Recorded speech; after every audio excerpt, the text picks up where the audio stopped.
மனம் ஒரு குரங்கு, மனித மனம் ஒரு குரங்கு. அதை தாவ விட்டால், தப்பி ஓட விட்டால், நம்மை பாவத்தில் ஏற்றிவிடும். அது பாசத்தில் தள்ளிவிடும்.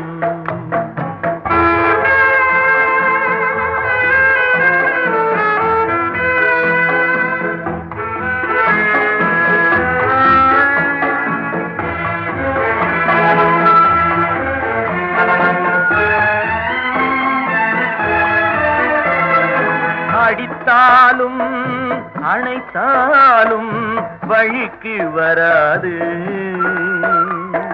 அப்படியே விட்டு விட்டால் முடிவும் இராது. நயத்தாலும் பயத்தாலும் அடங்கி